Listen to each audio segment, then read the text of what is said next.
गया है। तो देखिए राजा परीक्षित के सिर पर अब कलयुग आकर के बैठ जाता है। अब राजा को लेकर के चलता है हिंसा की ओर। राजा चल देते हैं शिकार करने। सुखदेव जी और परीक्षित को लाया जाए। अब देखिए यहां पर राजा शिकार करने जाते हैं। दिन भर शिकार करते हैं। शिकार करते करते शाम हो जाती है। अब राजा को बड़ी जोर से प्यास लगती है। अब पानी ढूंढते हैं, कहीं मुझे पानी का स्रोत मिले, हम पानी पिए।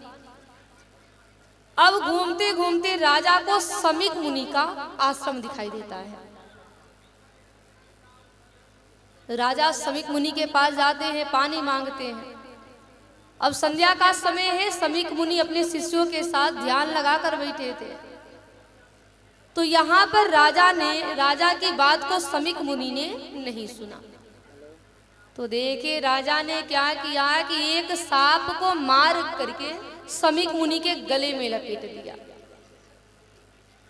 अब किसी ने जाकर के इस बात को श्रृंगी जी से कह दिया। श्रृंगी जी कौन है? समीक जी के पुत्र हैं। श्रृंगी जी कौशिकी नदी के किनारे खेल रहे थे। तो किसी ने जाकर कह दिया कि देखो तुम्हारे पिताजी के गले में किसी ने सांप लपेट दिया है। अब श्रृंगी जी को बड़ा क्रोध आया। कहने लगे कि ये दुष्कर्म किसने किया? अब उसने कहा कि हमें ये तो पता नहीं कि वो कौन था, लेकिन उसकी वेशभूषा देखकर लग रहा था कि वो कोई राजा है। अब श्रृंगी जी बिना सोचे बिना विचारे कौशिकी नदी से जल ले लिए और कहने लगे कि अगर उस राजा के पास सत्ता का अहंकार है तो मेरे पास भी साधना की शक्ति है। और देखिए कौशिकी नदी से जल लेते हैं और कहते हैं कि इति लंघित मर्यादम तक्षकः सप्तमे हनि दक्षयति अस्म कुलागारम चोदितो में तत्द्रुहम। जल लेकर कहते हैं कि मैं उस राजा को श्राप दे रहा हूं कि आज के 7वें दिन तक्षक नाग के डसने से उसकी मृत्यु होगी। अब श्रृंगी जी श्राप दे करके अपने पिता के पास जाकर समीक जी के पास जाकर अब रोने लगे। समीक मुनि का जब ध्यान खुला तो कहने लगे कि पुत्र तुम रो क्यों रहे हो? श्रृंगी जी कहते हैं कि पिताजी एक बार आप अपने गले में देखिए। समीक जी अपने गले में देखते हैं और सांप देखते हैं तो कहते हैं कि ये काम किसने किया? श्रृंगी जी कहते हैं हमें पता नहीं, लेकिन कोई राजा था और आप चिंता ना करें, मैंने उसे श्राप दे दिया है। आज के 7वें दिन तक्षक नाग के डसने से उसकी मृत्यु होगी। अब देखिए यहाँ पर समीक जी कहने लगे कि बेटा तुमने ये पता करने की कोशिश की कि वो राजा कौन था? श्रृंगी जी कहने लगे चाहे कोई भी हो, जिसने ये दुष्कर्म किया है उसे दंड मिलना चाहिए। अब देखिए समीक जी ध्यान लगाकर देखे और जब राजा परीक्षित को देखे तो यहाँ पर समीक मुनि की आंखों में अश्रु आ गए। समीक मुनि कहने लगे कि बेटा तुमने क्या किया? तुमने उस निर्दोष राजा को श्राप दे दिया। अरे जो रोज आकर के हमारी पूजा करता, हमारी वंदना करता, आज उसके हाथों कुछ गलत हो गया तो तूने उसे श्राप दे दिया। अब देखिए यहाँ श्रृंगी जो है अपने पिता की इस बात को सुनकर के दुखित हुए। तब समीक मुनि अपने कुछ शिष्यों को बुलाए और उनको राजा परीक्षित के पास भेज दिए इस सूचना को देने के लिए। और देखिए इधर राजा परीक्षित जब अपने महल में जाते हैं और अपने मुकुट को उतारते हैं, अब कलयुग सिर से उतर जाता है। और जब कलयुग सिर से उतरता है तो राजा की सद्बुद्धि वापस आ जाती है। अब राजा भगवान के मंदिर में जाकर के अब जोर जोर से रोते हैं कहते हैं कि जो जीवा हमारे संतों की गुणगान गाते गाते थकती नहीं थी, आज इन जीवा ने संतों को गालियां दे दिया। जो हाथ संतों की सेवा करते करते थकते नहीं थे, आज इन हाथों से इतना बड़ा पाप हो गया। अब राजा परीक्षित जो है खूब जोर जोर से रो रहे हैं। उसी समय समीक मुनि जी के शिष्य जाकर के राजा से कहते हैं कि राजन, ऋषि पुत्र ने नादानी कर दी, आपको श्राप दे दिया है। आज के 7वें दिन तक्षक नाग के डसने से आपकी मृत्यु होगी, तो मुक्ति का जो उपाय करना है आप शीघ्र करिए। अब देखिए, राजा ने जब इस बात को सुना, परीक्षित जी ने एक क्षण की भी देरी नहीं की और तुरंत जो है अपने पुत्र जन्मेजय को राज्य दे करके गंगा जी के किनारे चले गए। अब आइए, अब कथा को समेटा जाए थोड़ा सा और फिर हम लोग कथा को विराम देंगे। तो देखिए यहाँ पर क्या होता है।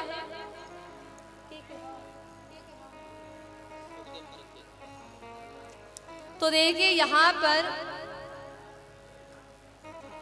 सुखदेव जी जब जंगल में गंगा जी के किनारे चले जाते हैं, तो बड़े बड़े ऋषि मुनि, कोई साधारण ऋषि मुनि नहीं, वेद व्यास जी, भृगु जी, वशिष्ठ जी, विश्वामित्र जी, नारद जी, ऐसे बड़े बड़े संत महात्मा जो हैं आते हैं और परीक्षित के सामने खड़े होकर के रोना चालू करते हैं।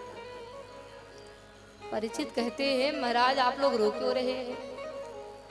संत महात्मा कहते हैं कि ऋषि पुत्र ने बहुत बड़ा अपराध कर दिया। आप जैसे निर्दोष राजा को उन्होंने श्राप दे दिया। परीक्षित कहते हैं कि महाराज अभी तक मुझे भी लग रहा था कि ऋषि पुत्र ने मुझे श्राप दिया है, लेकिन आप सबको देखने के बाद मुझे लग रहा है कि ऋषि पुत्र ने मुझे श्राप नहीं, मुझे तो परम आशीर्वाद दे दिया। जिस श्राप के कारण मुझे एक साथ इतने सारे संत महात्मा मिल गए, वो श्राप नहीं, वो तो परम आशीर्वाद है। बिनु हरि कृपा मिल ही नहीं संता। जब तक भगवान की कृपा नहीं होती है, एक संत का दर्शन नहीं होता, और मुझे एक साथ इतने सारे संत महात्मा मिल गए, तो ये श्राप नहीं है, ये तो आशीर्वाद है। अब परीक्षित संत महात्माओं से कहते हैं कि महाराज ये बताइए, जिन्हें श्राप लगा हो, 7 दिन में मरना हो, उनके लिए मुक्ति का उपाय क्या है? अब सभी संत महात्मा सोचते हैं कि जन्म जन्म मुनि जतन कराही, अंतराम कही आवत नाही। जो लोग जन्मों जन्मों तक जतन करते हैं, लेकिन मृत्यु के समय मुख से भगवान का नाम नहीं निकल पाता, तो 7 दिन में मुक्ति कैसे संभव है? अब जितने संत महात्मा हैं, वेद व्यास जी, अत्रि जी, वशिष्ठ जी, विश्वामित्र जी, नारद जी, सबका मुख बंद हो जाता है। तब देखे नारद जी चुप रहने वाले थोड़ी है। नारद जी उठते हैं, गंगा जी के किनारे बहुत दूर बालू की रेत में श्री सुखदेव जी महाराज पड़े हैं। नारद जी वहां जाते हैं, जाकर कहते हैं कि महाराज राजा परीक्षित को श्राप लग गया है, आज के 7वें दिन तक्षक नाग के डसने से उनकी मृत्यु हो जाएगी। सुखदेव जी कहते हैं तो मरने दो, कोई पाप किया होगा, हमारा क्या जाता है। नारद जी कहते हैं महाराज एक प्रश्न का उत्तर दो, मैं चला जाऊंगा। मान लीजिए कोई अंधा व्यक्ति कहीं जा रहा है, रास्ते में एक कुआं पड़ जाए, कुएं के पास एक आंख वाला व्यक्ति बैठा है और अंधा व्यक्ति कुएं में गिर जाए, तो बताइए आंख वाले को दोष लगेगा कि नहीं लगेगा? सुखदेव जी कहते हैं जरूर लगेगा। अगर आंख वाला व्यक्ति चाहता तो अंधे व्यक्ति को रोक सकता था। परीक्षित कहते हैं कि महाराज मुझे जवाब मिल गया, अब आप बताइए, आप जैसे परम हंसों के रहते हुए अगर राजा परीक्षित की दुर्गति हो जाए तो क्या आपको दोष नहीं लगेगा? अब नारद जी की इस बात को सुनकर के सुखदेव जी महाराज हंसते हैं और सुखदेव जी नारद जी को लेकर के राजा परीक्षित के पास आते हैं। तो आइए अब कल आप लोग सुनेंगे कि राजा परीक्षित और सुखदेव जी के बीच में संवाद क्या होता है। एक निवेदन करें, मेरी माई, कल हम लोग कथा के माध्यम से शिव जी और पार्वती जी का विवाह उत्सव मनाएंगे। बड़े धूमधाम के साथ नाच गा के हम लोग शिव जी और पार्वती जी का विवाह उत्सव मनाएंगे।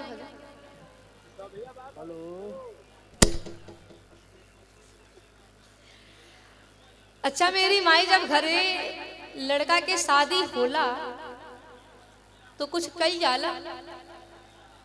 दादाजी, अगर हमारे घर से लड़के की बारात निकलती है तो कुछ किया जाता है, नाचा जाता है। और क्या किया जाता है? डीजे आवेला, ऑर्केस्ट्रा आवेला, लोग खूब नाचते हैं। तो कल यहाँ शिवजी और पार्वती जी का हम लोग विवाह उत्सव मनाएंगे। और कैसे मनाएंगे? झांकी के द्वारा। जैसे घर में लड़के की शादी होती है, लड़की की शादी होती है, ठीक वैसे ही कल यहाँ पर शिवजी और पार्वती जी का विवाह होगा। पंडित जी लोग आएंगे, मंत्र का उच्चारण करेंगे, विवाह उत्सव मनाएंगे। तो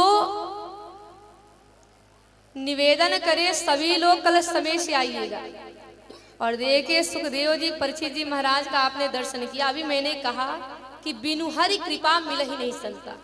अब आप सोचेंगे यहाँ पर तो बच्चे बनकर बैठे हैं, तो भाई इस समय ये बच्चे नहीं हैं। इस समय ये किसका स्वरूप पाए हैं? राजा परीक्षित और श्री सुखदेव जी महाराज का। सुखदेव जी की आयु 16 वर्ष है, लेकिन उनके चरण जहां जहां पड़ते हैं लोग वहां वहां की धूली उठा करके अपने मस्तक पर लगाते हैं। बड़े बड़े संत महात्मा उनके चरण धूली को अपने सिर पे लगाते हैं। तो यहाँ से सुखदेव जी महाराज बैठे हैं, तो जिनको भी प्रणाम करना है, जिनको भी दर्शन करना है, आशीर्वाद लेना है, आप एक एक करके आएंगे, दर्शन करेंगे, फिर हम लोग आरती करेंगे। और कल सूचना अभी दे दे, शिवजी के विवाह में सभी लोग सम्मिलित होंगे, पूरे परिवार को लेकर आएंगे, भारी संख्या में आएंगे। और जिनको जो भी भोजन वोजन बनाना होगा आप समय से पहले बनाइएगा। कल हम लोग पूरे नाच गा के धूमधाम से शिवजी और पार्वती जी का विवाह उत्सव मनाएंगे। अच्छा, शिवजी के विवाह में के नाची? थोड़ा हाथ उठावा था।